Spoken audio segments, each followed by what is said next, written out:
dia a todos, bom dia a todas. Em nome da Divisão de Clínica Médica, representando a doutora Carla, vou dar início à apresentação da Ana Paula Pellegrini Ratier para a reunião científica Terapia Ocupacional em Cuidados Paliativos, a experiência do HU-USP.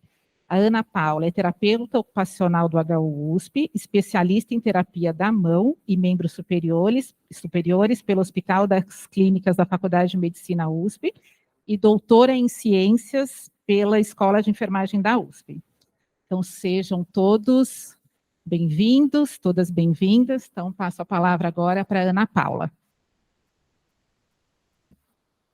Obrigada, Tati, obrigada pela presença de todos, obrigada pelo convite da doutora Carla e por todos que fazem parte do Núcleo Interprofissional de Cuidados Paliativos. Bom, então eu vou contar um pouquinho para vocês da nossa experiência em cuidados paliativos aqui no HU. Vocês viram na descrição que a Tati falou, eu tenho a minha formação toda pautada na reabilitação física, a minha equipe também, quem busca a residência aqui também, né? Então é um desafio para a gente, é um tema bem recente, um trabalho recente que a gente está realizando, muito desafiador, mas muito gratificante. Para organizar vocês no tema da minha palestra, né, então eu decidi colocar aqui como é que eu vou dividir para que didaticamente fique mais tranquilo. Então, eu vou falar um pouquinho da TO aqui no HU, nem todo mundo sabe como que a TO começou aqui no HU, a nossa equipe, e aí eu vou me aprofundar mais na parte de TO em cuidados paliativos e vou trazer casos clínicos aqui do hospital. Então, a TO, que é o meu trabalho, a minha profissão, ela é a arte e a ciência de engajar o meu paciente nas atividades cotidianas, através da ocupação. E aí a gente tem que pensar na ocupação como algo significativo para esse paciente, algo que tem sentido, algo que tem propósito. Então, a gente nunca usa essa palavra ocupação de uma maneira esvaziada. A gente tenta plantar no paciente essa sementinha de ter ocupações significativas no dia a dia e que tragam saúde e bem-estar. E aí, preparar esse paciente para estar incluso na sociedade dentro das potencialidades dele, mesmo que ele possua limitações.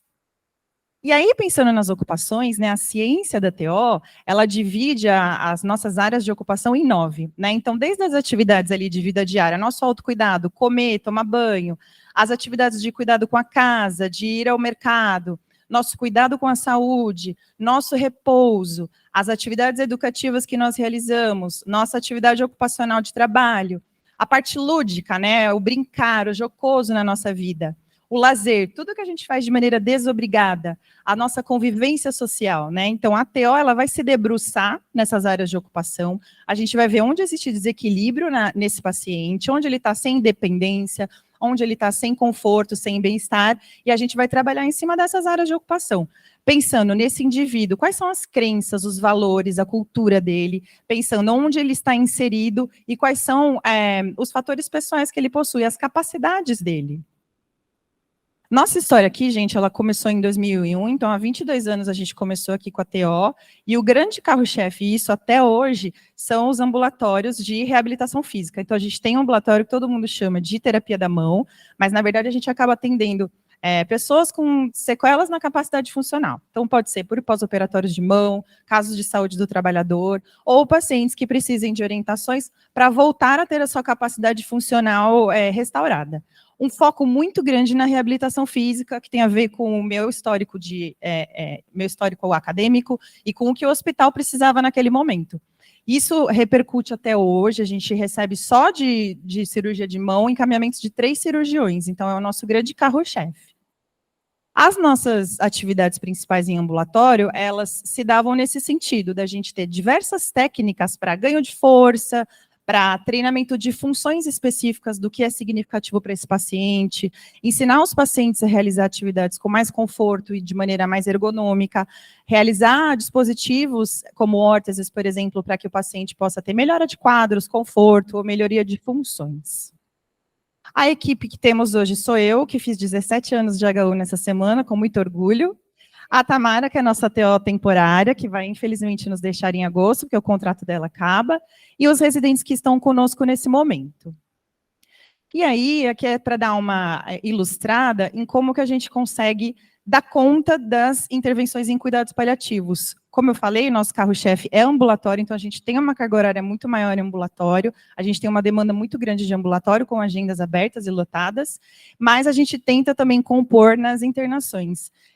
Então, nem sempre a gente consegue atender os casos no mesmo dia, às vezes alguns casos acabam passando, e se vocês repararem, a gente tem uma atuação pequena, /mínima na pediatria, porque a gente não consegue dar conta também da pediatria. Então, a nossa intervenção maior é no adulto idoso.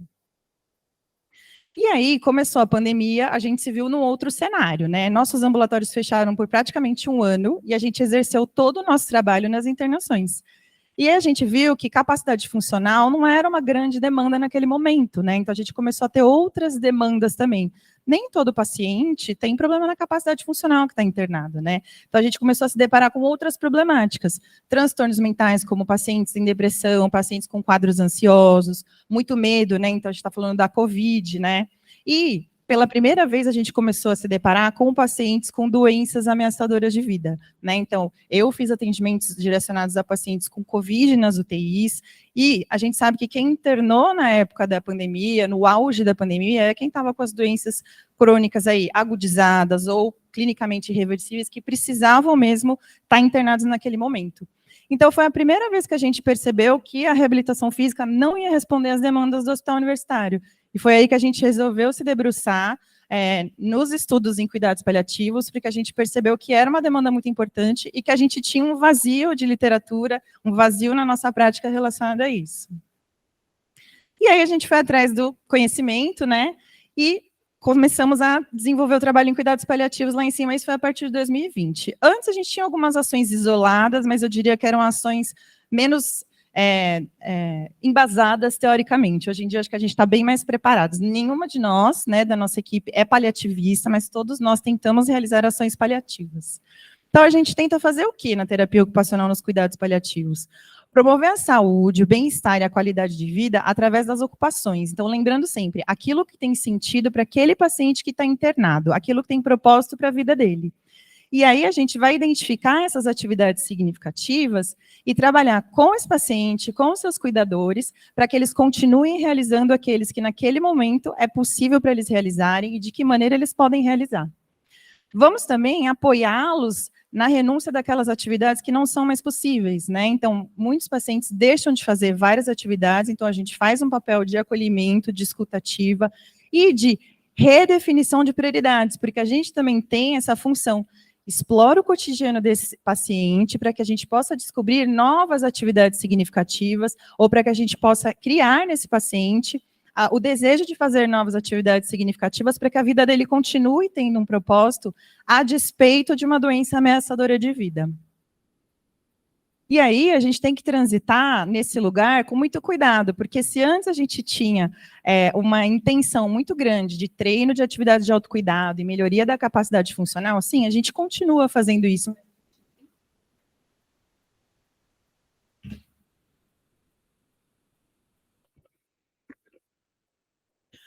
A gente tenta balancear muito e equilibrar muito com as atividades recompensadoras e prazerosas, né? Muitas vezes o indivíduo, em virtude de um diagnóstico ameaçador de vida, ele não se vê mais como detentor de potencialidades ou de capacidades de continuar fazendo as atividades que ele gostava, né? Então, eu acho que a grande sacada para a gente foi começar a trabalhar bastante em cima desse lado aqui, para que a gente consiga fazer com que esse paciente tenha mais qualidade de vida, tenha mais bem-estar e tenha satisfação na sua vida, mesmo com a existência dessas doenças ameaçadoras de vida. O que mais responde às nossas inquietações e angústias, assim, a gente foi procurar algumas definições de cuidados paliativos, né, e achamos essa definição da Sociedade Canadense de Terapia Ocupacional, que fala que a TOA em cuidados paliativos, ela tem que trabalhar para que o paciente mantenha o senso de controle sobre a própria vida, né? Então, de alguma forma, a gente tem que dar para esse paciente alguma manutenção desse senso de controle, que ele continue na busca por sentidos e significados, né? Então, isso é muito delicado quando você está falando de um paciente que não sabe como vai ser o futuro dele, né? Que ele possa continuar contribuindo com outras pessoas e que ele fique conectado à sua rede de apoio, às pessoas que são importantes na vida dele, e sim, manter a funcionalidade do que ele julgar necessário e adequado, e se envolver com atividades de desejo. Então, quando a gente sobe para atender um paciente que está em cuidados paliativos, ou quando a gente recebe algum paciente de cuidados paliativos no nosso ambulatório, é isso que vai permear o nosso raciocínio clínico. E aí, como é que a gente avalia esse paciente? A gente tem diversas formas de avaliação, né? Então, a escuta, a observação desse paciente no meio hospitalar, ou quando ele vem para a nossa sala no ambulatório, entrevistas, propomos atividades para que a gente possa ver esse paciente realizando atividades, e podemos utilizar instrumentos padronizados também. Como a gente está engatinhando ainda na área de cuidados paliativos, mas bebês engatinham e chegam a lugares, nós estamos chegando já também, a gente prefere usar as entrevistas, proposição de atividades, para que a gente possa colher os dados que a gente julga adequados, para poder deixar a rotina, o cotidiano desse paciente mais satisfatório, mais recompensador. E aí, o que a gente vai avaliar nesse paciente, gente? A gente vai colher a história dele, culturas, valores, experiências, os hábitos que esse paciente tem, que atividades que ele realiza no dia a dia dele, quais são as capacidades que ele tem que estão remanescentes, né? Vamos fazer uma análise completa da rotina e do cotidiano, né? Então, a gente sempre pergunta para o paciente o que ele faz desde a hora que ele acorda até a hora que ele vai dormir, né? Quais são os níveis de independência e de autonomia que esse paciente tem? Como que são os posicionamentos que ele assume no dia a dia? Ele já está acamado? Ele consegue fazer transferência sozinho? Ele deambula? Como é que está? Existe a necessidade de tecnologia assistiva, ou seja, da gente fazer ou prescrever algum dispositivo para ajudar esse paciente a realizar alguma função? E avaliamos também a presença e intensidade de sintomas, como dor, espasticidade, por exemplo. E aí as principais intervenções que a gente, aqui embasado na literatura, né, então tentei colocar mais ou menos como aparece na literatura, em ordem de importância que a literatura traz, ou em ordem do que os terapeutas ocupacionais pelo mundo estão fazendo. A gente acaba meio que misturando um pouco, não tem uma escolha principal, é mais prevalente a gente prescrever tecnologia assistiva, não, isso não acontece. Aqui a gente vai se adaptando ao que a gente tem, mas a gente acaba utilizando todas as intervenções que a gente acha na literatura. Então, a gente pode, sim, prescrever dispositivos de tecnologia assistiva para facilitar a realização das atividades de vida diária, ou até de outras atividades. Avaliamos e fazemos o treino da capacidade funcional, fazemos ajustes em posicionamentos desse paciente para gerar conforto, principalmente. Auxiliamos o paciente a gerenciar melhor a dor, a fadiga, a dispneia e a ansiedade dentro do que cabe à área de terapia ocupacional. Ensinamos esses pacientes também algumas estratégias de relaxamento. Auxiliamos no engajamento dessas ocupações de lazer ou significativas, né? Então, a gente faz uma análise com esse paciente e auxilia ele a continuar realizando ou a voltar a realizar essas atividades. Fazemos também estimulação sensorial, se a gente perceber que existe uma necessidade desse tipo de procedimento. Resgate biográfico, se for um desejo do paciente. Apoiamos esses pacientes que perdem potencialidades, né, e como é que a gente ajuda o paciente a lidar com essas perdas, e também o apoio e orientação ao cuidador. Aqui algumas fotinhos de alguns exemplos, né, então treino de vestuário no paciente internado, tanto com treino mais grosso, né, de motor grosso, onde a gente ele está retirando a roupa, contra o treino de complementos, que a gente fala, né, botão, zíper, cadarço, a gente chama de complementos na TO. Então, está aqui abotoando o pijama. Aqui eu estou fazendo estimulação sensorial nesse senhor, que tem um déficit de sensibilidade nesse membro, estou usando um pincel. Uma atividade de colagem, que uma paciente tinha isso como rotineiro na vida dela, ela ficou internada conosco durante muito tempo, e ela solicitou por esse tipo de atividade, e felizmente é uma atividade que a gente consegue levar para o ambiente de internação, porque às vezes a gente também tem uma restrição de materiais. Ajustes no conforto dos pacientes ao deitar, né? Não dá para ver aqui, mas a gente fez uma adaptação de espuma para evitar que esse paciente ficasse rotacionando a cabeça para esse mesmo lado e gerando lesões, às vezes úlcera por pressão nesse lado da cabeça. E um dispositivo de tecnologia assistiva, que a minha residente Viviane, ela é craque em fazer, então a gente pega um copo e a gente faz as asinhas do copo para facilitar a apreensão, para que esse paciente consiga ter mais controle quando ele leva o copo à boca. Então, a gente tem esse material, que é o termoplástico, e a gente consegue fazer várias adaptações com esse material, inclusive órteses também. E aí, a gente vai separar nossas intervenções em alguns momentos, né? E esses momentos, a gente vai obedecer um pouco o modelo de cuidados em cuidados paliativos precoces, né? Então, a gente sabe que o cuidado paliativo, o ideal seria que ele começasse No diagnóstico, né, mesmo que ainda exista possibilidade de tratamento dessa doença, já deveria ser iniciado o cuidado paliativo. E aí a gente vai dividir nesses 3 momentos, né? Então, o momento inicial da doença, onde o foco é no tratamento modificador desse diagnóstico, o momento onde a gente vê uma cronicidade, e aí o tratamento para a doença curativo já não está sendo resolvido, então os cuidados paliativos acabam aumentando, e o momento de cuidados paliativos exclusivos. Então, a gente tem o primeiro momento, que é o inicial, de cronicidade, e o de terminalidade, de fim de vida. E aí foi o que eu falei, né? Nós da TO, a gente procura dividir o nosso tratamento nesse paciente, as intervenções que a gente vai usar, baseadas nesses momentos que a gente está vendo nos nossos pacientes. Então, no primeiro momento, como eu disse, o foco é o tratamento curativo ainda, né? Então, a gente, sim, vai atrás de ganhos funcionais, prevenção de sintomas, vamos tentar manter esse paciente na sua rotina prazerosa, porque muitas vezes ele é engolido pela rotina de tratamentos, né?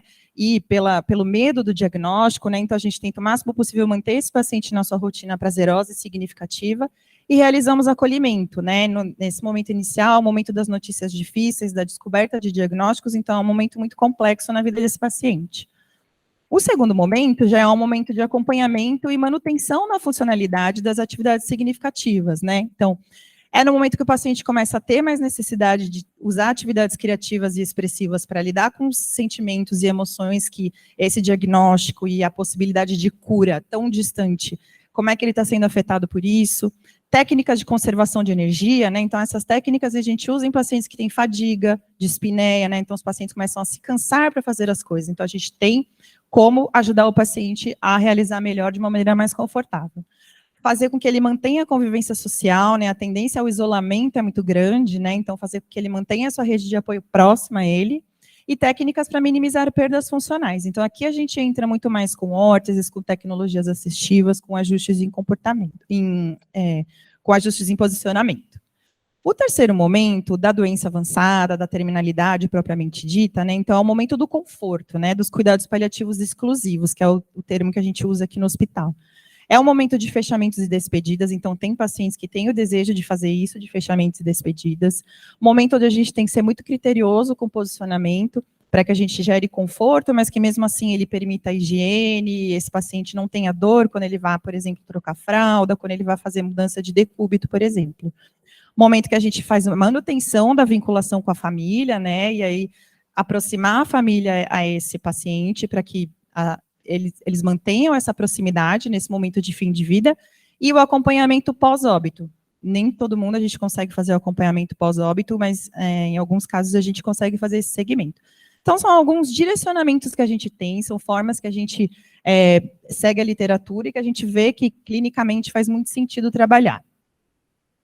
O que a gente tem aqui de atendimentos? Então, como eu falei para vocês, a gente tem atendimentos que a gente atende lá em cima, nas unidades de internação, e os atendimentos que vêm do ambulatório de cuidados paliativos, que estava sendo comandado pela doutora Ingrid. As internações, como é que a gente faz? A gente faz uma busca ativa, ou pelo censo, ou pelo Kanban, ou pelo que a gente já tem notado de evolução de pacientes nas nossas rodadas lá nas enfermarias, e a equipe nos encaminha também. O encaminhamento pode ser formal, via interconsulta, mas ele pode ser também verbal, então a gente conversa depois de Kanban, não existe, não é mandatório o papelzinho da interconsulta, para nós é bom, que gera um controle, mas não é uma coisa que é obrigatória. E no ambulatório de cuidados paliativos, é só encaminhar para triagem de terapia ocupacional, ele vai passar no nosso ambulatório de TO, então para vocês verem que não é mais ambulatório de terapia da mão, né, é um ambulatório de TO. E aí, eu vou trazer alguns casos agora do hospital, então são todos aqui do hospital, tá? E eu tentei separar nos momentos diferentes e tentei trazer intervenções diferentes. Então, pensando numa fase inicial, né, uma fase de descoberta de diagnóstico, como é que que tipo de intervenções podem aparecer aí?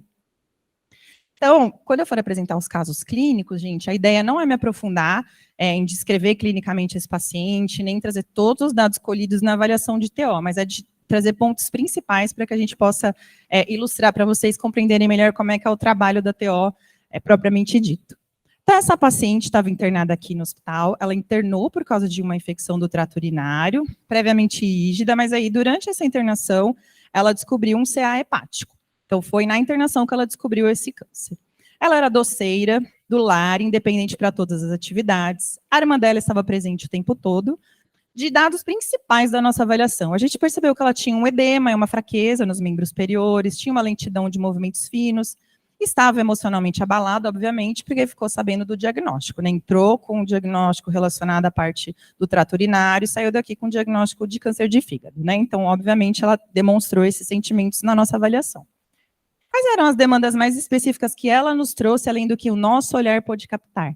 Ela queria manter a vinculação dela com o trabalho dela e fazer atividade significativa relacionada à culinária, né? Então, um dado importante para nós TOs é, trabalho não aparece, né? Então as pessoas não têm vontade de trabalhar quando elas adoecem. Elas têm. Tem muita gente que tem vontade de continuar trabalhando e a gente não pode desprezar esse desejo do paciente ou trazer o nosso desejo pessoal e transferir ele para o paciente. E aí, quais foram as nossas intervenções, né? Então a gente orientou essa cuidadora e a equipe como posicionar melhor ela no leito, para a redução desse edema, uma massagem específica que a gente faz, que se chama massagem retrógrada, no membro superior dela que estava mais acometido, também para a redução desse edema. Eu quero que a capacidade funcional dela melhore, eu quero trabalhar os movimentos finos dela, que eles estão prejudicados, então eu tenho que trabalhar para reduzir esse edema. Estimular ela a participar nas AVDs, então alimentação, participação no banho, no vestuário. Adotamos algumas estratégias para resgate de atividades cotidianas, que eu vou ilustrar para vocês nos próximos slides, em conjunto com a equipe médica, e isso é bem importante, tá, gente? Como na nossa avaliação a gente colhe inúmeros dados, né, então muitas vezes o que aparece são dados relacionados a outras profissões, né, eu não gosto de macarrão, eu preferia que tivesse tal coisa para eu comer, então a gente vai correr atrás da nutricionista, né, ou, passaram visita, escutei um negócio, HB, o que está eu não sei do meu quadro. Então, a gente vai atrás da equipe médica para poder, junto com o médico, esclarecer isso. Se o médico preferir, ele vai falar com o paciente. Se ele pedir para que a gente fala, mas a gente sempre esclarece a respeito da doença, de um prognóstico provável, ou pede para o médico responsável fazer isso. E aí, como ela trouxe os sentimentos de ansiedade, medo, preocupação com esse diagnóstico, a gente trabalhou, sim, o alívio desses sentimentos, mas diferente da psicologia, que trabalha em cima dos sentimentos e emoções e explora isso, o nosso trabalho é na rotina. Então, a gente pensa, como é que a rotina dela pode ficar mais satisfatória, com atividades significativas, que eu consiga amenizar esses sentimentos negativos. Então, falei que ela era doceira, né, gente? O que ela faz, na verdade? Ela vende bem casados, né? Então, ela é uma vendedora de bem casados e, pelo que ela explicou, ela tinha muitos clientes. E aí, a gente simulou a atividade de bem casados, porque é uma atividade prévia significativa, é o trabalho dela, é o ganha-pão dela. E aí, com os elementos que a gente tem e que a gente foi pensando junto com a paciente. A gente tem sobras de termoplástico, que é uma plaquinha rígida, a gente tem massinha, a gente tem gel. Então, o que a gente fez? Cada ladinho de termoplástico era um pãozinho, né, do bem casado, e aí dentro, ou a gente colocava um recheio mais duro, que ela falava, não, quando é ameixa é mais duro, quando é doce de leite é mais mole, e aí ela fazia bem casados com esse material adaptado. Tinha edema, então a gente falou, vamos trabalhar num plano inclinado, né, porque daí a gente já eleva um pouquinho o membro, esse edema já vai cedendo com a gravidade, então a gente conseguiu fazer a atividade dela para que ela pudesse treinar coordenação motora fina, redução de edema, dentro de uma atividade significativa e a qual faz com que ela ganhe dinheiro, né? Então, é super importante. E aí, essa paciente tinha outra atividade significativa ligada à culinária. Ela escolhia receitas da TV e fazia essas receitas. E aqui, o que a gente combinou com ela? Não dá para ela fazer as receitas, mas a gente consegue oferecer algumas receitas para que ela escolha e ela vá montando uma pasta de receitas. Então, todo dia a gente levava umas 3 ou 4 receitas, ela analisava e falava, quero colocar essas 2 na minha pasta. E aí ela levou essa pasta para casa com as receitas que ela tinha julgado mais gostosas, para que ela pudesse fazer em casa quando ela voltasse para a casa dela. E ela acabou tendo alta, fez o segmento, acredito eu, que fez o segmento da doença dela em outro serviço. E aí, pensando no momento de cronicidade, né? Então, eu já estou naquele paciente que está fora das possibilidades de cura, que os cuidados paliativos eles estão aí crescentes, né? Eu trouxe 2 casos do nosso ambulatório de cuidados paliativos que foram encaminhados pela doutora Ingrid. O primeiro caso é do COL, de 86 anos, portador de DPOC, né? Ele é aposentado já, independente para as atividades, exceto o banho. Ele deveria usar o oxigênio o tempo todo, mas ele retira no banho, tá? Então, isso é um dos grandes problemas que ele tinha, porque ele tinha muita fadiga e dispneia na hora do banho, tá? E aí ele mora com a esposa, com uma das filhas e tem uma cuidadora formal, então uma família muito bem estruturada. Na avaliação, o que a gente notou é que ele tinha uma dependência no banho, tinha dispneia no banho, mas ele também tinha essa questão da retirada do oxigênio, uma rotina de atividades empobrecida, um quadro depressivo leve, muito provavelmente pela rotina de atividades empobrecida, e uma família super protetora, que não deixava esse paciente fazer nada por medo dele de saturar, por meio dele ter uma agudização da DPOC-D. O que ele trouxe para a gente? Ele tem 2 carros em casa, um Escort e um Fusca, e aí ele queria lavar, cuidar dos carros dele, né? Ir ao bar com os amigos e ir para restaurantes. Então, essas foram as atividades significativas que o seu L trouxe para nós. Qual foi a nossa intervenção, né? Então, a gente fez primeiro uma orientação para a conservação de energia no banho, né? Banho e vestuário. Então, a gente tem lá uma cartilinha de coisas que a gente orienta o nosso paciente. Olha, banho sentado, use roupão para não precisar se enxugar, eleve a perna para enxugar o pé, para você não ter que descer o tronco, né? Ao lavar o rosto, apoie os braços. Isso não fez sentido para esse paciente. Ele foi, voltou e conseguiu fazer, seu L. Ah, não tenho roupão, não me adaptei e tal. Então, ótimo, fez sentido para o paciente, não fez, eu tenho que pensar em outras estratégias. Então, foi sugerido para ele outra estratégia e que funcionou melhor, que é a estratégia da pausa antes do banho, então não vai fazer nenhuma atividade, vou guardar a minha energia para que eu possa gastá-la no banho e após o banho eu também tenho um momento de repouso. E, especialmente, não retirar o oxigênio na hora do banho, para que ele não desature e não apresente mais fadiga do que normalmente ele apresentaria. Então, também é uma coisa do nosso raciocínio, que a demanda vem do paciente, a colaboração vem do paciente, a gente vai pactuar juntos. Não adianta eu delimitar que ele tem que fazer isso, botar o roupão, dobrar a perna para ele secar o pé, que isso não vai acontecer se não fizer sentido para o paciente. Agora, eu também não posso, enquanto profissional, aceitar que ele não está tendo nenhuma estratégia de cuidado para esse momento altamente desgastante energeticamente e deixar ele fazer de maneira errada. Então, a gente vai esgotando as nossas possibilidades. E quando a gente chega no momento de esgotar, a gente fala para o paciente, ó, é preciso que o senhor faça alguma coisa, porque esse está sendo um momento de sofrimento, o senhor está sobrecarregando o seu sistema cardiopulmonar, então a gente precisa escolher juntos o que o senhor vai fazer, tá?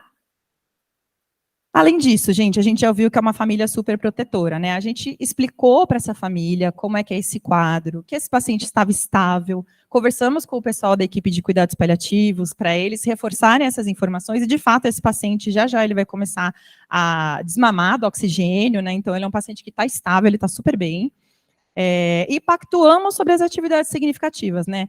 Quer ir ao bar? Vamos ao bar, né? Vamos controlar o tempo de permanência, né? Vamos pensar no descanso antes do bar e depois do bar, porque assim, né? A gente analisa a atividade. Ah, vou para o bar, eu dou risada, eu bebo, eu cumprimento as pessoas, eu falo. Isso cansa, né? Falar para o paciente com DPOC cansa. Então, a gente tem que garantir que ele tenha um descanso prévio, um descanso posterior e que ele fique lá um tempo seguro, né? A família também foi orientada. Acompanha a saturação, gente, vê como é que fica a saturação, se ele desatura, como é que ele fica depois, como é que ele fica à noite, né? Então, toda essa orientação foi dada para a família. Quer beber, né? Então, foi o que a gente pactuou junto com a equipe médica também. Pode ingerir bebida alcoólica? Pode. O paciente está, né, numa doença crônica, né, gente, progressiva, né? Então, assim, resumindo aqui, bebe com moderação, né? E assim, não vai ser todo dia, não é sempre que ele vai para o bar. A filha ia levar, acho que 2 vezes ao mês. Então, fazer um consumo controlado, ok, estamos falando de cuidados paliativos, né? Lavagem do carro, que era um desejo muito grande dele, ele precisava lavar aquele Escort, aquele Fusca, são carros de colecionador, tem plaquinha preta no carro, né?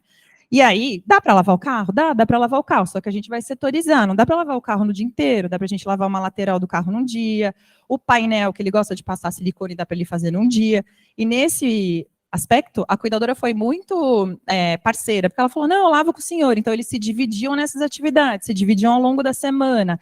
Então, além da gente ocupar a semana desse paciente com atividades mais significativas, a gente faz de uma maneira mais segura também. Esse próximo paciente é paciente queridíssimo, o meu paciente, o seu P.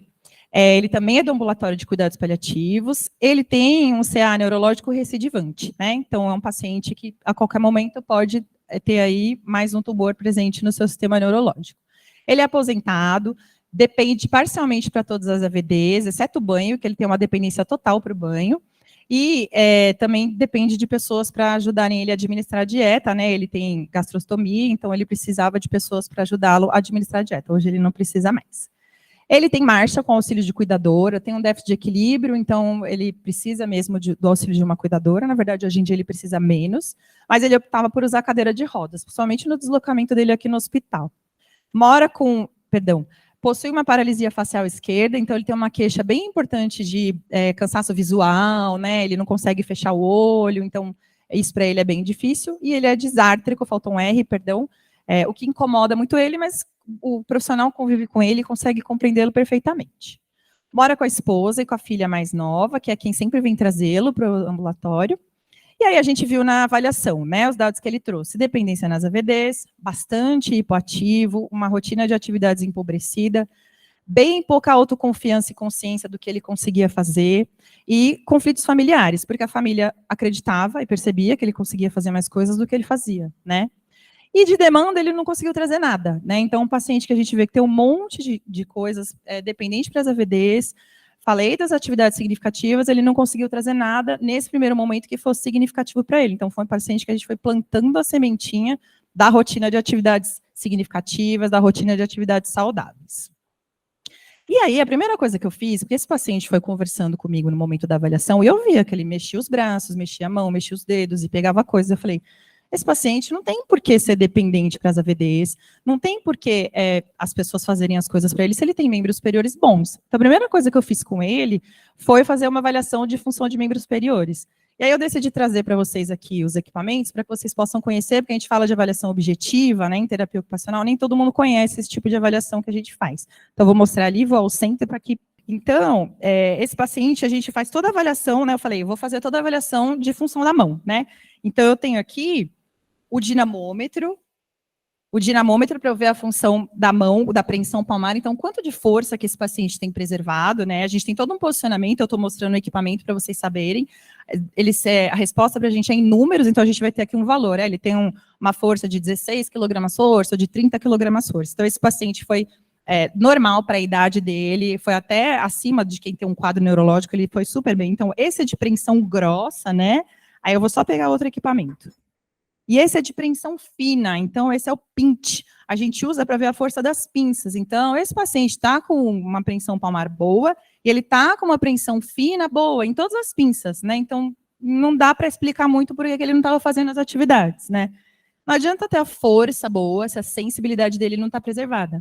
Então, a gente usa o teste de monofilamentos também, que é o teste, não dá para abrir aqui, tenho só 2 mãos, mas é aquele teste, a enfermagem faz esse teste também, pré-diabético, né? Então, para a gente ver se está chegando inervação lá naqueles territórios nervosos da mão do membro superior. Estava chegando inervação, o paciente estava normal. Aí eu preciso garantir o quê? Qual que é a densidade dessa inervação? Está chegando bem esse nervo, ele está falhando? Não, está super bem, ele consegue discriminar 2 pontos na mão dele, ou 1 ponto, conforme eu vou mexendo, ou paradinho, ou mexendo. Tá ótimo. Força boa, sensibilidade boa.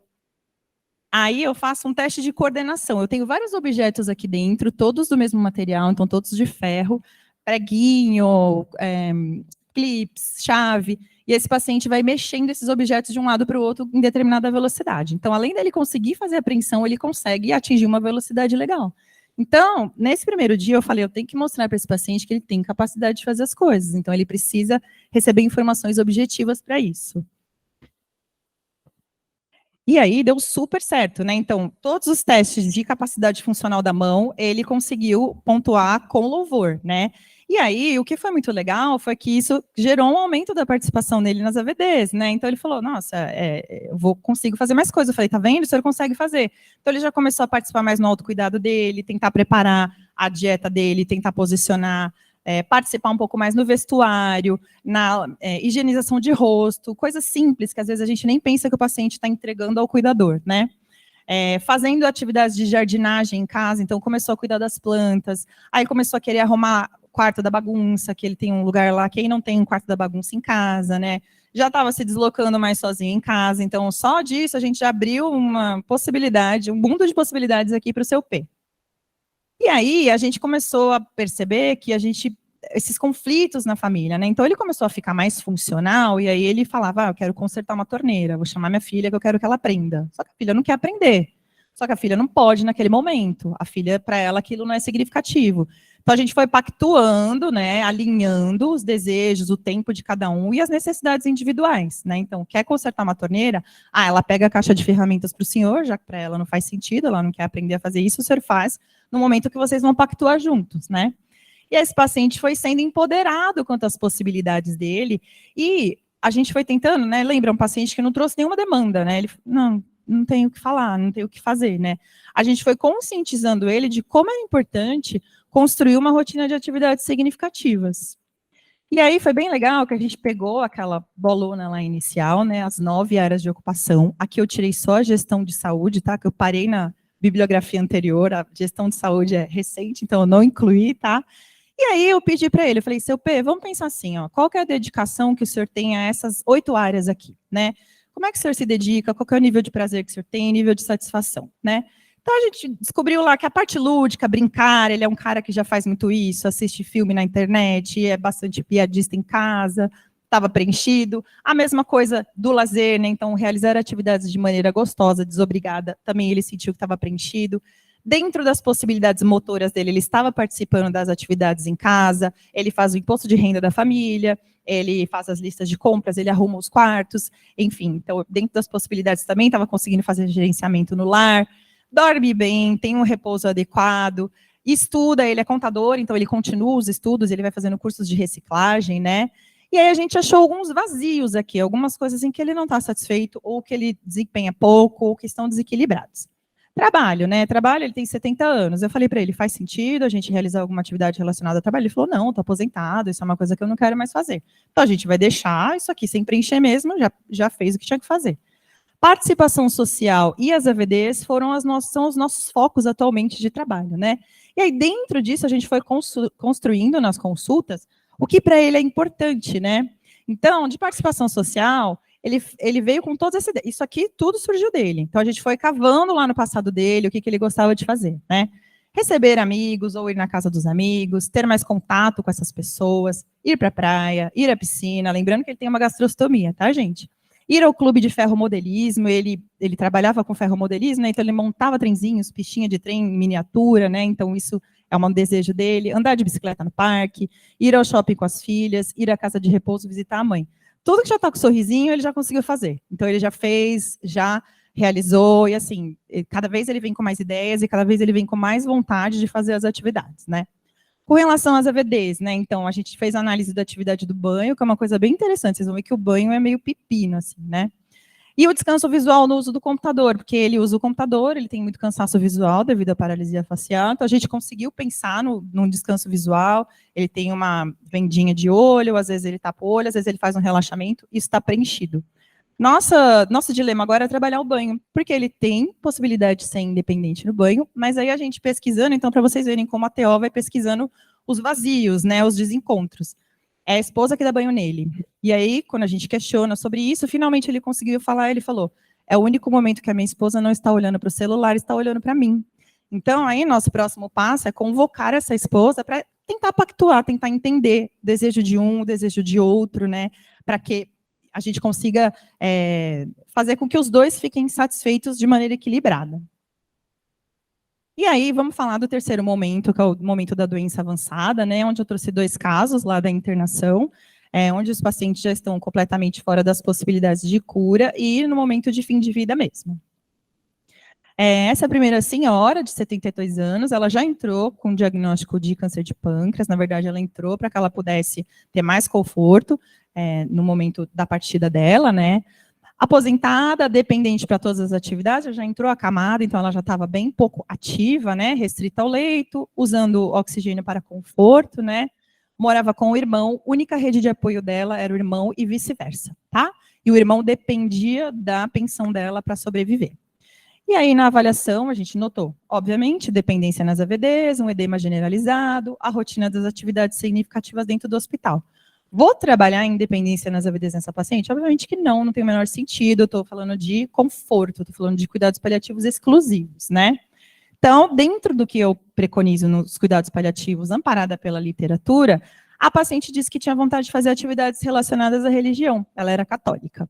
E o cuidador foi um grande foco da nossa atenção, porque esse cuidador estava muito ansioso, com muita necessidade de acolhimento, com muito medo de como seria a vida dele sem a única pessoa da rede de apoio dele e sem a única pessoa a qual era a fonte de renda dele. E aí a gente proporcionou uma possibilidade dessa paciente assistir missa, orar com essa paciente. Então a gente lê trechos de Bíblia, muitas vezes a gente assiste pedaços da missa com o paciente, a gente tem um tablet, que é uma ferramenta de trabalho maravilhosa para nós. A gente deixa com o paciente, para que o paciente possa fazer essas atividades significativas. Colocamos a paciente em posicionamento de conforto, né? Então ela tinha lá um edema generalizado, então a gente procura colocar em elevação, mas ainda assim numa posição de conforto. Fizemos a escutativa e o acolhimento das demandas do irmão, né? Ele estava muito pesaroso, preocupado com o futuro, né? Nesse momento a gente ainda não tinha equipe de psicologia aqui para poder nos auxiliar com esse cuidador. Mantivemos essa questão, que é bem importante no final de vida, da vinculação da família, né? Então, o que esse cuidador pode fazer para permanecer junto dessa paciente? O quão importante é ele permanecer? E o que ele pode fazer? Ele tinha muito medo. Posso tocar nela? O que eu devo fazer, né? Então, a gente falou, olha, vejam a missa juntos, façam uma oração juntos. Ensinei ele também a fazer a massagem retrógrada para reduzir o edema, para gerar mais conforto na paciente. Manutenção dos estímulos, mesmo com ela sedada, conversar com a paciente. Às vezes tem paciente que tem cuidador que leva o cheiro do perfume que esse paciente usava, né? Manter esse paciente minimamente ciente do que está acontecendo no mundo. A gente nunca sabe o que o paciente está, como é que ele está, o grau de contato dele, né? Então, manter-se presente, conversar com o paciente quando está pertinho dele, né? Essa paciente, ela veio a óbito quando eu estava lá na enfermaria, fui chamada pela equipe de enfermagem, ela estava indo a óbito, e aí eu fui chamada pela equipe de enfermagem para acompanhar o irmão dela. E aí eu perguntei para ele qual era o desejo dele, se ele queria ficar no quarto, se ele queria sair. Ele já sabia que ela estava falecendo naquele momento, ou naqueles momentos próximos, ele quis sair, descemos para a capela, ele quis orar, ele fez todo um resgate biográfico da história deles. Eu fiz todo o acolhimento, e quando nós voltamos para a enfermaria, depois de uma meia hora, a irmã dele havia falecido. Ele fez a despedida com essa irmã, a equipe de enfermagem o acolheu, a equipe médica o acolheu. Depois, do momento que ele estava pronto, que a gente questionou, a equipe médica o chamou para passar os detalhes de como iam ser, né, o pós-óbito. E por conta dessa fragilidade de rede de apoio e por conta dessa fragilidade financeira, a gente manteve por um tempo as videochamadas, para que a gente pudesse dar esse suporte para ele no pós-óbito, para ele poder aumentar a rede de apoio dele, ver qual tipo de serviço, ou no postinho. Ele foi encaminhado para o serviço social aqui, mas eu acho que o serviço social acabou encaminhando ele para a rede, para ver de onde viria a renda dele no momento, porque ele ia perder a aposentadoria da irmã, né? Ela não é transferida para ele. Então, pela fragilidade social desse paciente, foi um dos pacientes que a gente acompanhou em videochamadas no pós-óbito. E também para acompanhar o estado emocional dele. Esse cuidador, perdão, falei que ele era paciente. Ele ficou muito bem, esse cuidador, ele acabou fazendo vinculações com os vizinhos acabaram ajudando ele, então eu acho que foi importante esse acompanhamento pós-óbito. E aí, o último caso clínico de uma paciente extremamente jovem, que também internou aqui para medidas de conforto, uma paciente muito simples, que não sabia das medidas preventivas de câncer de colo de útero, se sabia não realizava ou não julgava adequado, extremamente simples mesmo. E aí ela estava internada aqui com a gente, ficou um tempo lá na enfermaria da clínica cirúrgica, independente para todas as atividades, exceto o banho. Ela tinha bastante dor abdominal, né? Então ela tinha um CA de colo de útero, mas já estava com uma carcinomatose, então já estava bastante comprometida. Habitava com a família, mas a gente está falando da F no momento de auge da pandemia, então não havia visitas, né? Então ela não estava recebendo visita nenhuma, ninguém estava recebendo visita.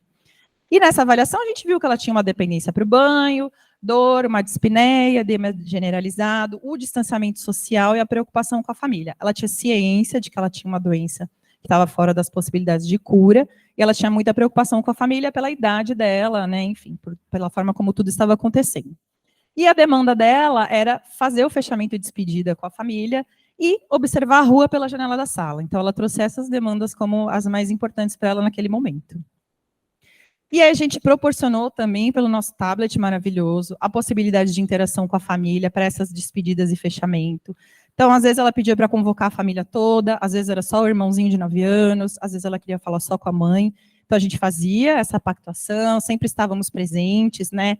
No momento das videochamadas, às vezes ela ficava com fadiga e dispneia, a gente pedia para parar, falava para dar o repouso, né? Então, ensinava, falava, daqui a pouco a gente vai conversar com seus pais. Então, fica quietinho um pouquinho, porque a gente precisa poupar energia para gastar depois numa atividade significativa, né? E não, ela não se despedia, mas ela falava coisas importantes. Lembra que a gente fez isso, que a gente viveu aquilo. Então, ela resgatava a biografia dela com aquela pessoa da maneira como ela achou necessária naquele momento, né? Deixávamos ela em posicionamentos de conforto, então, às vezes em decúbito lateral, às vezes em decúbito dorsal, mas sempre com espumas, com elevação. Fizemos escutativa e acolhimento durante essa atividade de observação da rua pela janela da sala. Então, o que ela ficava em casa? Ela ficava sentada no sofá da sala e ela olhava a rua por essa janela. E ela queria que alguém da família posicionasse o celular para ela poder ficar olhando a rua. Aí ela contava, esse vizinho, não sei o quê, o sorveteiro. Então, foi a forma dela ir se despedindo da vida dela, né? Dela olhar o que estava acontecendo no bairro dela olhar o que estava acontecendo na rua dela, né? E em momentos diferentes, né, essa família estava longe dessa paciente, parcialmente ciente do quadro dela. A gente fazia também videochamadas para poder acolher essa família, compreender como eles estavam entendendo todo o processo dela, né? Então, foi um caso, embora triste pela idade, né, e pela impossibilidade das pessoas estarem junto com ela, foi um caso importante, assim, para ela, acho que para a família toda, especialmente porque ela pôde ir para casa. Então, ela fez a partida dela em casa, ao lado dos entes queridos dela. E aí, acho que uma coisa muito importante para outros profissionais de saúde, aparece isso muito na literatura, né, que a gente tem uma formação holística, né, então a gente tem uma formação que a gente não enxerga o diagnóstico, a gente enxerga o ser bio, psico, sócio, espiritual, cultural, né.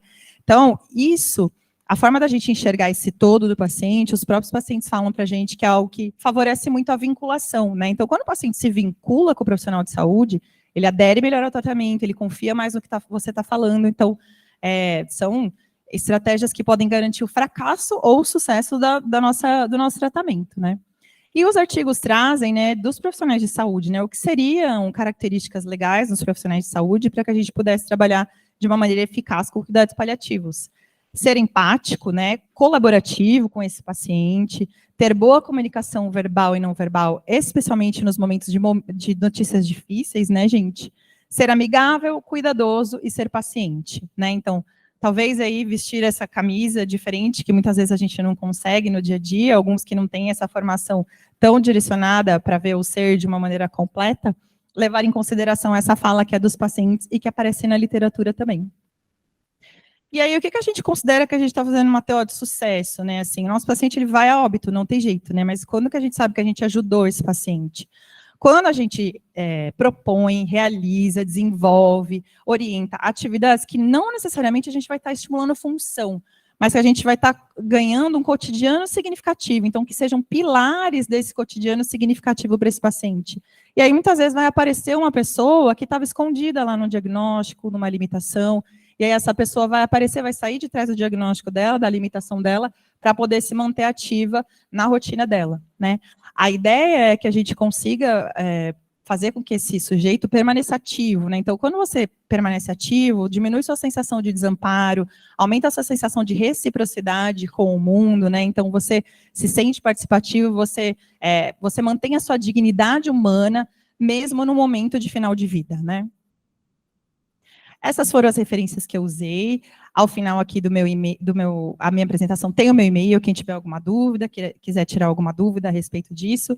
O telefone do setor, gente, que é para os encaminhamentos, para, né, até para conversar com a gente, que às vezes a gente não está lá em cima, ele tem o WhatsApp, é o nosso tablet maravilhoso. Então, se precisar, vocês podem mandar o WhatsApp exatamente para esse número que a gente vai subir e avaliar o paciente. A pediatria, tadinhos, que a gente mal consegue estar lá, eles usam muito o nosso WhatsApp, mas nas enfermarias de adulto a gente já está mais presente, então é mais no tete-a-tete mesmo que a gente recebe os encaminhamentos, tá bom? Era isso que eu tinha para falar para vocês hoje, pessoal. Agradeço muito. Obrigada, Ana.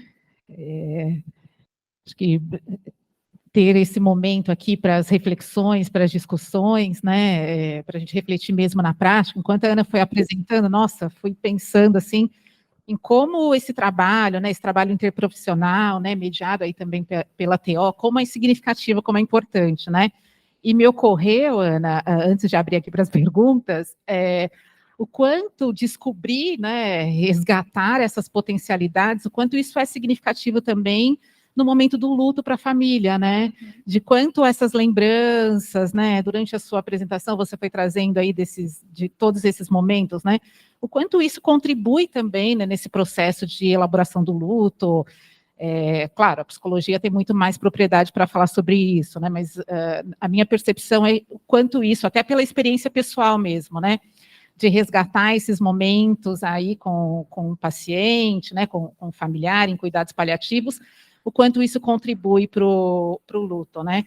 E como nós, profissionais de saúde, né, essas experiências, né, que ficam marcadas para a gente, imagina, né, o quanto isso é para a família, né, quanto a família tem esses momentos aí marcados, né, dessas experiências aí que aparentemente são tão simples, né, mas poder resgatar, né, eu lembro de, assim, tem várias situações aí de pacientes e vivenciar isso com familiares também, né, no processo de luto, né, então o paciente fazer as adaptações para que ele possa tomar um banho, cozinhar, né, o que é significativo para ele, né, quanto isso ajuda no processo de luto, né, então, mais uma vez, Ana, obrigada, e abra para perguntas, né, para comentários.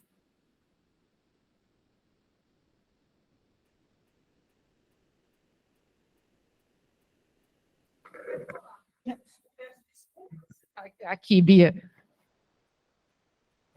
Peço desculpas, né, por não ter assistido a sua explanação, Ana, mas, assim, eu só tenho que agradecer, né, o trabalho, né, das terapeutas junto com a gente nesse grupo e o sucesso, realmente, que está sendo com os pacientes que estão sendo assistidos e com a família também, né, o quanto, como você falou, né, Tatiana, o quanto, assim, a família sofre junto com o paciente, né, então, a gente não só alivia, né, essa dor, essa dificuldade, diminui essa incapacidade funcional do paciente, né? Mas como também a gente consegue melhorar o emocional deles, né? Que isso muitas vezes afeta muito mais do que a incapacidade física, né?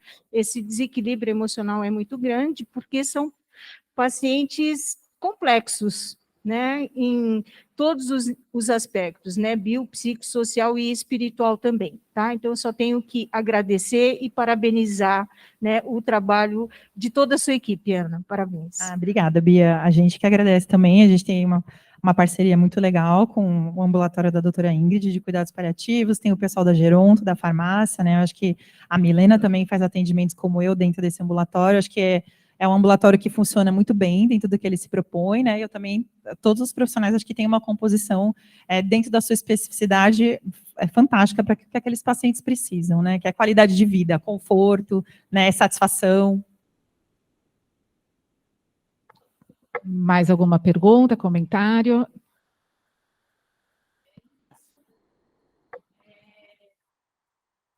É impressionante como vem mudando a perspectiva dos pacientes, mesmo sabendo que tem uma doença incurável, como eles vêm para a consulta mais satisfeitos, conseguem aí redimensionar, né, o tempo que ele tem de vida, com aquela qualidade naquele momento, assim. A gente tem vários casos aí, eu jamais vou esquecer o seu Peter, a felicidade dele de saber que vai entrar na piscina. Achei isso, assim, ele todo se preparando para aquele momento, o sorriso dele, ele era uma pessoa muito fechada no começo, assim, então, assim, como aquilo mudou para ele, o seu Paulo, teve um até que ficou indignado, que ele falou, não, eu quero continuar, eles estão preferindo a consulta teórica que a consulta médica, inclusive. Então, assim, é bem impressionante, assim, realmente, assim, eu não tinha essa dimensão, porque na minha formação a gente não tinha TO, tem TO, mas não tinha esse serviço de TO no ambulatório, e não era tão presente, então, assim, foi muito impressionante como mudou a perspectiva dos pacientes, não só medicamento, a gente às vezes fica muito focado, né, no nosso problema da psicologia aqui, mas eu percebi que é muito mais amplo do que isso, assim, foi muito interessante como vem sendo importante para a gente a presença de vocês. E o acolhimento de vocês, né, porque, assim, vocês recebem nosso paciente de forma mais de urgência, de forma mais rápida, então são pacientes que não têm tempo, né, então também eu tenho que agradecer muito isso. Que ótimo, eu fico muito feliz, assim, eu lembro que eu fui procurar a doutora Ingrid quando ela começou o ambulatório de cuidados paliativos, eu falei, a gente tem o serviço de TO, encaminha o paciente para a gente. E aí eu queria participar no dia do ambulatório dela, não era possível, já tinha outra atividade, daí eu falei, vamos tentar fazer os encaminhamentos via normal, como chegam os casos de terapia de mão. E aí funciona super bem, porque a gente vai rodando esses pacientes, não são pacientes que ficam muito tempo no nosso quadro, porque eles recebem as orientações, voltam, a gente faz adequações, então é super possível, acho que é um fluxo que a gente estabeleceu. A gente também fica muito grata por ver a melhora dos pacientes, e acho que isso reflete também nas outras áreas. Tem um comentário aqui no chat da Viviane Barreto Salles, ela parabeniza você, Ana, parabéns pela apresentação, Ana. E aproveito aqui também, Ana, mais uma vez para agradecer, né? Acho que tudo isso que você trouxe, a fala da doutora Ingrid, né? Muitas vezes a gente não tem dimensão, assim, de tanta coisa que é possível fazer junto à terapia ocupacional, né? A situação que você apresentou também, relacionada à religiosidade, né? Então, acho que está bem próximo a esse paciente, né? O que é sagrado para ele. Então, tem muitas das questões de espiritualidade também que vocês acabam abordando ali, né, o que é sagrado para aquele paciente, o que é sagrado para essa família, né, então acho que é um ponto bastante importante. Sim, e tomar bastante cuidado para não trazer a nossa percepção pessoal sobre isso, né, eu sou uma pessoa que eu não tenho religião, mas aqui eu permito que o paciente exercite e eu estimulo que ele exercite a religião dele, a forma de fé dele, porque isso é importante, é o que é significativo para ele, não o que é relevante para mim, né, então a gente sempre tenta tomar esse cuidado. E Ana, aproveitando também, como que vocês fazem um autocuidado, assim, acho que isso é importante aí também. Eu acho que é uma pergunta importante, até porque, como eu falei, né, toda a minha equipe vem de outra área, né, a gente vem da reabilitação física, ortopedia, melhora, né, gente, reabilita, cura, tá independente, volta a fazer tudo, né, e a gente fala de outros aspectos, né, então acho que a gente conversa muito em equipe, né, a gente se acolhe mutuamente na nossa equipe, a Viviane, inclusive, ela é da minha equipe, ela é aquela que faz aquelas adaptações maravilhosas para os nossos copos, né, e a gente conversa muito em equipe, então a gente faz esse acolhimento. Eu acho importantíssimo que o profissional de saúde, todo profissional de saúde, a gente lida com gente doente, faça terapia, eu acho isso super importante, para que a gente consiga separar o problema dos outros do nosso problema, e que a gente consiga se envolver com o paciente. Eu não consigo trabalhar sem não me afetar, eu preciso me afetar com o que aquele paciente me traz. Eu gosto de ser afetada por aquilo, mas é importante que isso seja elaborado para que eu não misture, né, coisas que eu vejo na minha profissão com as coisas da minha vida, né. Inclusive, eu convidei o Dr. Paulo Alcântara para assistir essa aula, né, ele é o cirurgião que faz os atendimentos mais de casos oncológicos aqui, ele falou, eu não posso assistir gravada porque às 11 horas eu tenho terapia. Eu falei, tá certíssimo, melhor argumento. Então tá perdoado. Então eu acho que terapia é uma questão muito importante, não só para quem trabalha com cuidados paliativos, acho que para quem trabalha na área da saúde é um cuidado muito importante, assim, além do apoio que você tem da sua equipe, assim, eu tenho uma equipe que a gente se apoia muito, a gente divide esses casos, todos nós estamos engatinhando na área de cuidados paliativos, né, não somos paliativistas, mas fazemos ações paliativas, então todo mundo se apoia bastante, mas a gente fica muito grato com os resultados, né? Embora seja muito permeado por sofrimento, né? A gente fica muito grato com os resultados. Obrigada, Ana. Obrigada pela... Só um minutinho, doutora Ingrid. Pelo gancho dessa sua fala, até queria te fazer essa pergunta, porque eu fiquei curiosa, assim, TO, com formação de cuidados paliativos, é muito difícil, né? A gente tem a Mônica, que é referência, né? Mas até no próprio HC não tem essa residência multiprofissional de cuidados paliativos. Às vezes o pessoal da gerontologia, que está fazendo essa especialidade, passa algumas semanas lá. Mas da onde você tirou toda essa prática? Porque é impressionante, assim, você vê que você não está centrada só na parte de TO, você está centrada, você está indo para toda a parte holística, que muitos profissionais, até no próprio cuidados paliativos, às vezes eu vejo um paliativista médico que fica centrado só em controle de sintoma. E você não. Nossa, eu fiquei impressionada com essa apresentação, na questão do acolhimento, da parte holística que você foi, da espiritualidade, de onde você tirou toda essa... Para TO, eu achei muito interessante. Eu acho que acho que a pandemia, assim, trabalhar no auge da pandemia foi, para toda a equipe de TO que estava aqui, o momento mais horroroso e maravilhoso, né, porque a gente viu que o que a gente sabia não dava conta do que o hospital estava precisando e que a gente precisava ir atrás de outras referências, né, então acho que a gente começou a fazer mesmo essa busca na literatura do que respondia mais ao que a gente precisava aqui no momento. E aí a gente foi se desvinculando dessa questão da capacidade funcional e foi entrando muito nas atividades satisfatórias, recompensadoras, prévias significativas. A gente usa muito, você vai ler nas nossas evoluções da enfermaria, de atividades prévias significativas, o fulano cita tal e tal e tal.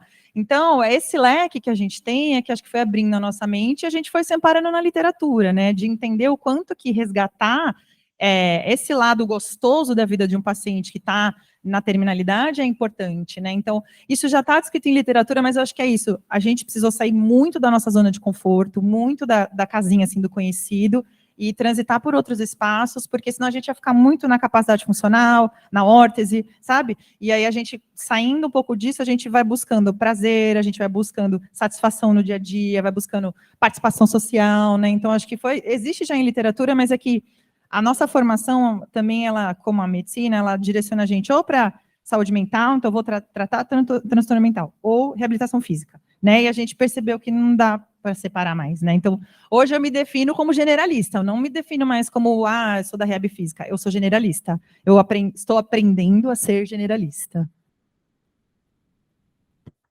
Obrigada, Ana, muito agradeço imensamente aqui em nome de todo o hospital, já temos inclusive mensagens no grupo do Núcleo Interprofissional de Cuidados Paliativos, né, de pessoas também parabenizando pela palestra, pessoas que também já foram atendidas por você, e obrigada aí pela oportunidade de aprender com vocês, né, com as TOs, obrigada. Eu que agradeço, gente, muito obrigada, viu?